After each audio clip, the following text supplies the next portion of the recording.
आज आपको एक खास तरह की ब्रीदिंग एक्सरसाइज के बारे में बताएंगे, जिससे लंग्स की ताकत बढ़ती है और शरीर में ज़्यादा ऑक्सीजन पहुंचती है। दीर्घ प्राणायाम हमारी इंडियन ट्रेडिशन का हिस्सा है, जिसे सदियों से योग में जगह मिली हुई है।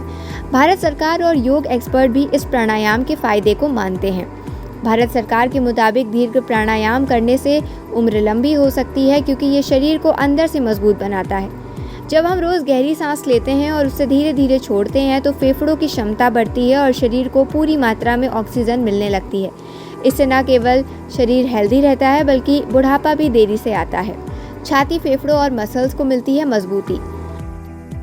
ये प्राणायाम छाती, फेफड़ों और मसल्स को मजबूत करता है। जब हम गहरी सांस भरते हैं तो हमारे फेफड़े पूरी तरीके से फैलते हैं और इसकी क्षमता बढ़ती है। छाती खुलती है, सांस से जुड़ी मसल्स भी एक्टिव हो जाती हैं, जिससे शरीर को अच्छा सपोर्ट मिलता है।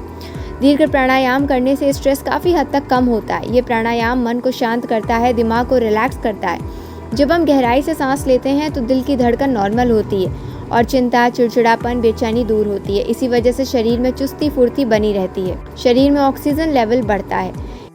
ये प्राणायाम शरीर में ऑक्सीजन का लेवल बढ़ाता है। जब फेफड़े पूरी क्षमता से काम करने लगते हैं तो हर ऑर्गन तक ऑक्सीजन ठीक से पहुंचता है, जिससे थकान कम होती है, शरीर एनर्जेटिक महसूस करता है। साथ ही इससे शरीर में जमे हुए टॉक्सिन्स भी बाहर निकलते हैं, जिससे बीमारियों से लड़ने की ताकत बढ़ती है। मेंटल हेल्थ के लिए फायदेमंद है दीर्घ प्राणायाम।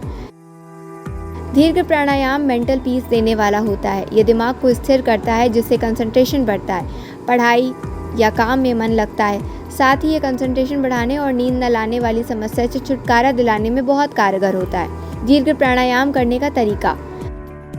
दीर्घ प्राणायाम करना बहुत आसान है। इसे करने के लिए आप किसी शांत जगह पर एक आसन बिछाकर पीठ के बल लेट जाएं। फिर दोनों हाथों की हथेलियां पेट पर रखें और ध्यान रखें कि आपके दोनों हाथों के बीच की उंगलियां नाभि के पास एक दूसरे को छू रही हों।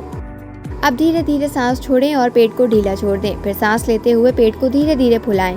इस प्रोसेस को करीब 5 मिनट तक दोहराएं। सांस लेते वक्त ध्यान दें कि पहले सांस छाती में जाए, फिर पसलियों और आखिर में पेट तक पहुंचे।